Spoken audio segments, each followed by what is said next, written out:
Hi everyone, happy Easter. Yes, it is still Easter. Easter is a season that lasts 50 days from Easter Sunday until Pentecost. Pentecost this year is on May 23rd. Hi, my name is Ann Ellis and I'm the Children, Youth and Family Minister at Mount Seymour United Church in North Vancouver. And I'd like to welcome you to our gathering video for April 11th, 2021. For this week's video activity at the end, we are going to need a few different things. You will want to print out the template that came in the email to your families or is linked in the description below. We'll be using this at the end for our closing prayer. And one of our activities this week, we're going to use some disposable masks that we're all familiar with and have been wearing this last year. And you'll also need some pipe cleaners. This week, during the season of Easter, we are going to practice two new prayers. One that like I said, at the end, our closing prayer, we're going to use this template. And the other is an opening prayer that we are going to start learning this week. This prayer is a call and response, which means I will say some words and then you will respond with different words, not a repeat after me prayer. And I have cue cards to help us learn this prayer. Okay, so we're going to practice it. So I will say a line and then I will show you the card for the line that you say in response. So I start with, peace be with you. And you say, and also with you. Lift up your hearts. And you say, we lift them to God.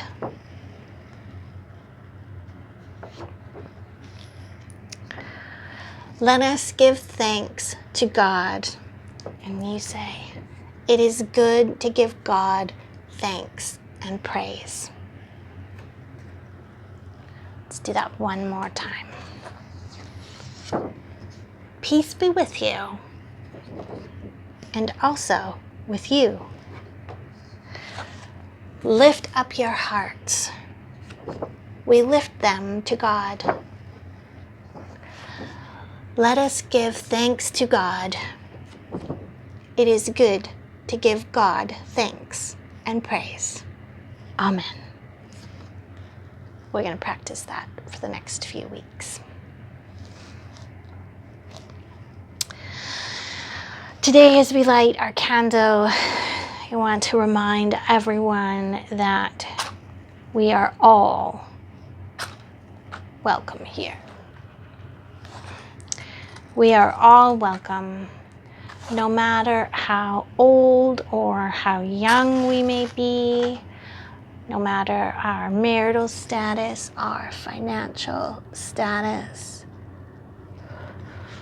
no matter our gender identity or sexual orientation or gender expression. We are all welcome here. We are welcome here if this is our first time tuning into a video or if we've been watching videos since we first began. And we are welcome here if we consider ourselves to be Christian or if we are part of another faith tradition or if we're not a part of any faith tradition at all and are simply curious. And we are welcome here because we seek the ideals of justice, peace, and compassion. And I take a moment now to also honor the land on which Mount Seymour United Church has its building, the land that is the unceded and ancestral territory of the Tsleil-Waututh people, who are part of the Coast Salish, and that includes the Squamish and the Musqueam. And it is an honor to live, work, and play on this land. Thank you for your stewardship. Easter is a strange and mysterious story, isn't it? It's strange that Jesus died and then came back. How does that work? There's stories in the Bible about Jesus being with the disciples after Easter in a number of different ways. And that's strange. The words, "peace be with you," come from one such story. In the book of John, chapter 20, verses 19 to 23, Jesus appears to his friends and says, "Peace be with you." And that's one of the reasons why we say those words at church. But it's still strange to me that somebody died can come back again. And so I found a story that helps me to understand a little bit, or at least enter into the mystery of this story, and maybe get a clue as to what the resurrection means. And so I'm going to share that story with you today. Are you ready to hear the story?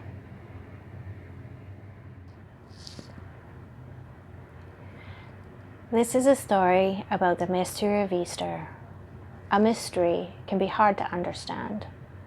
Sometimes we just need to listen and to watch and to breathe before the mystery begins to open up to us. Mystery means there are things that happen that we don't understand and can't explain.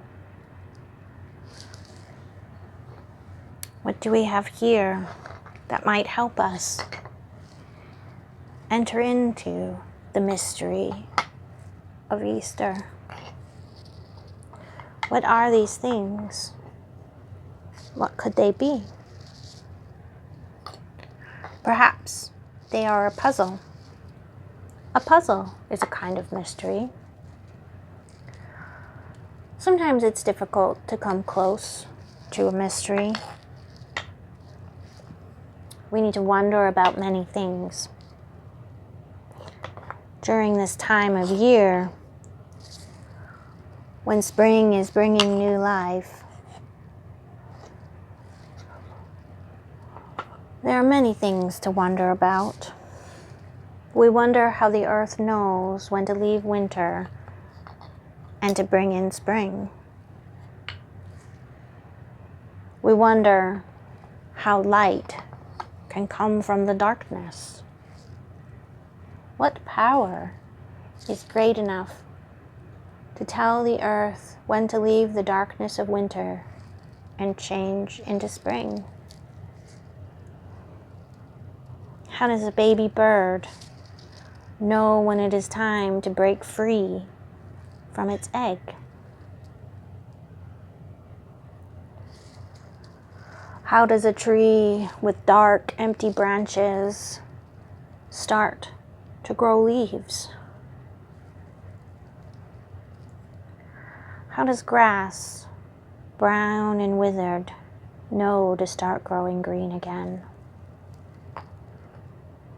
How do caterpillars, alone in their cocoons, know it is time to become a butterfly? The world is made new again.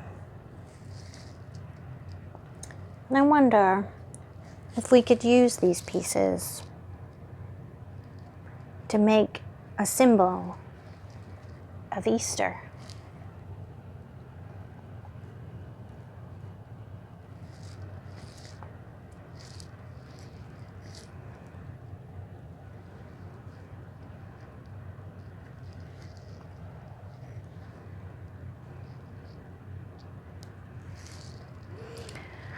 There is one more piece to help us, one that is at the center of Easter.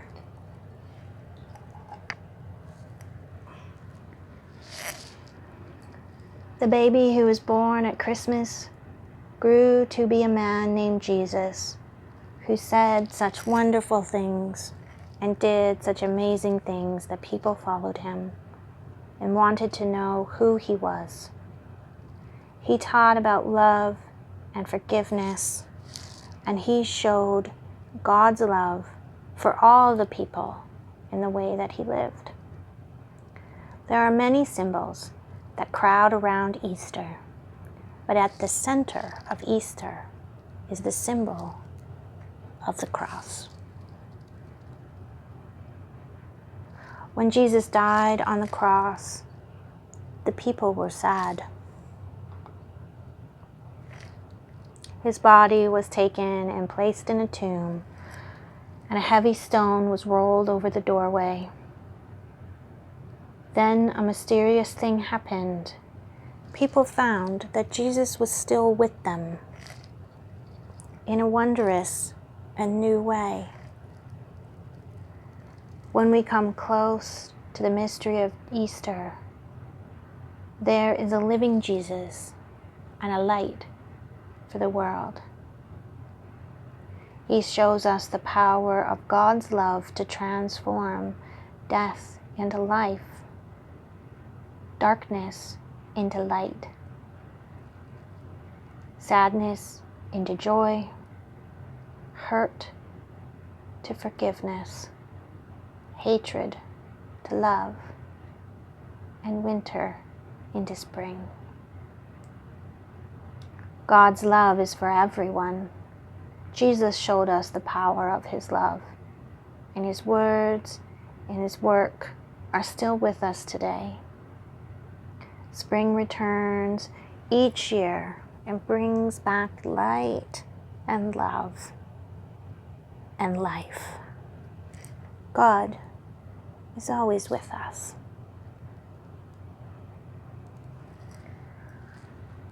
So I wonder what part of the story you like the best.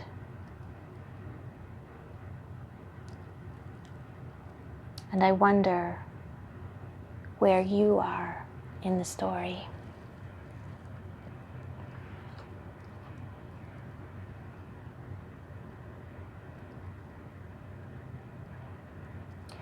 I wonder where you have known the light. And I wonder how you have experienced God's love.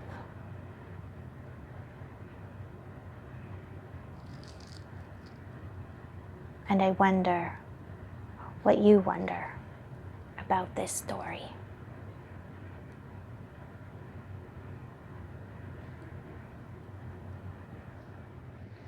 As we look outside, we can see all kinds of signs of new life. Leaves coming out on trees and flowers, and the sunshine has been very warm. But for some of us, it's still a very hard time because we're still having to be so very careful about social distancing and keeping everybody safe from COVID. And that can make a lot of us feel stuck or trapped, like maybe we're still in the tomb and we haven't experienced our own resurrection. And it's very easy for us to focus on the things that we've lost, or the things taken away, or the things that we haven't been able to do in this past year. But I would guess, if we thought about it, we could probably come up with a lot of our own resurrection stories. Stories about things that we've done or things that we've learned or experienced that have only been able to be done or learned or experienced because of COVID. My best example of this is these videos. I never would have thought that I'd be able to learn how to make a video, edit a video, and post it onto YouTube. And I certainly would have been much too scared to do it. But then COVID happened, and this was the only way that I could stay in touch with you. And so despite being scared and all of the reasons why I didn't want to, I did. And here I am making videos every week. And I probably only learned how to do all of this because of COVID. So here's what I want us to think about over the next few weeks. What are the things that you've learned and done and experienced in this past year that probably wouldn't have happened if the pandemic hadn't changed all of our lives? What have you done that has been scary or strange or impossible for you to do before all of this happened, but now isn't? And when you think of those things, and here's the important piece, tell me. Send me an email, let me know, tell me your resurrection stories. And then I can share those stories with all of us in our videos. I think that would be really great if we could talk about the things that have happened during COVID that have been good for us. And that's what today's craft is about. We're going to take this symbol of COVID, a disposable mask, and we're going to turn it into a symbol of new life. Because as awful as COVID is, and even though we still need to be extra careful and not forget the losses that we've experienced, it's good for us to think about the things that are good and that we've gained. And so we're going to use this mask to make a butterfly, a symbol of new life. And it will be the easiest craft you've probably ever done. You need a mask and a pipe cleaner. And here's what you do. Pinch up your mask in the very center. Take your pipe cleaner. Bend it. Give it a twist. Give your butterfly feelers a little twist. Stretch out the mask a little more. And ta-da! A butterfly made from a mask, which I think is totally amazing.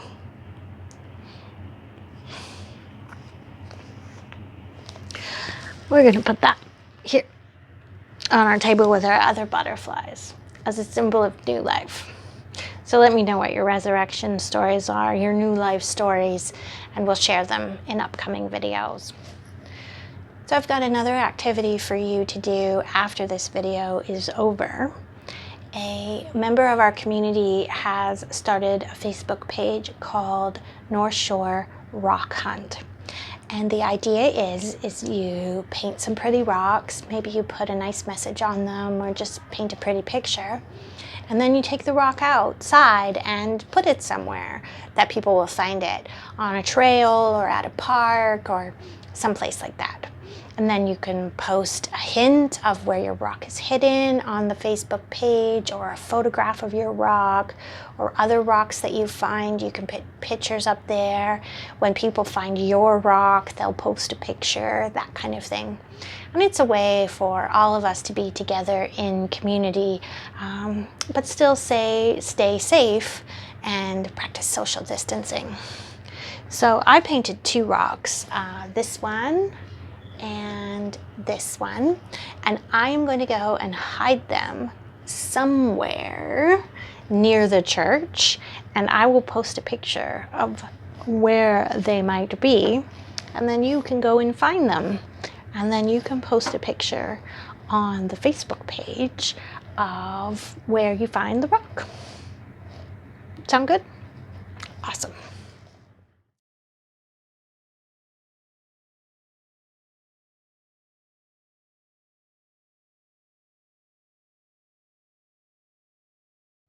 So we're going to close our time together with prayer. During the season of Easter, we're going to practice a very special prayer called the Lord's Prayer. Jesus taught this prayer to his disciples, and we continue to say it today.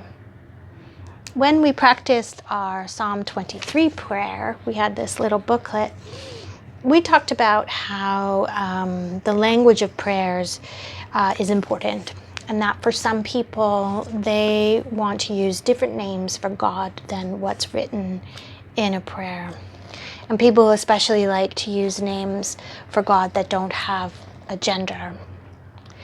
And we're going to do that again for this prayer as well.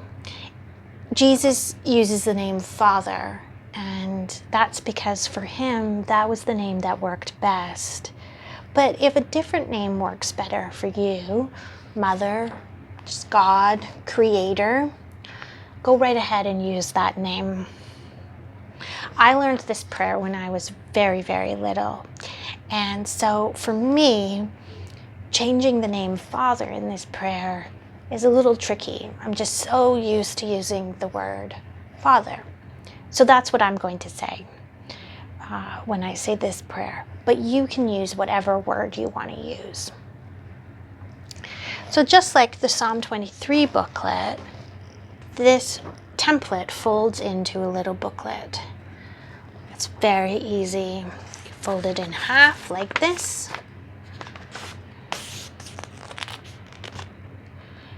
And then you fold it in that zigzag, like fan way of doing it. So like that, and then back. And then back again, so that you've got your title page here called the Lord's Prayer, and you open it up and you turn the pages like that. So I started mine and I colored the first couple of pages. These are the ones that we're going to practice this week. And then as we go through the weeks, we'll practice some more and I'll color some more. So I'm going to read the prayer all the way through for once, and then I'm going to just practice. We'll practice just the first couple of lines. So this prayer says, Our Father, who art in heaven, hallowed be thy name. Thy kingdom come, thy will be done on earth as it is in heaven. Give us this day our daily bread, and forgive us our trespasses, as we forgive those who trespass against us. And lead us not into temptation, but deliver us from evil. For thine is the kingdom, and the power, and the glory, forever and ever. Amen. We'll just practice the first couple of lines. Our Father, who art in heaven, hallowed be thy name.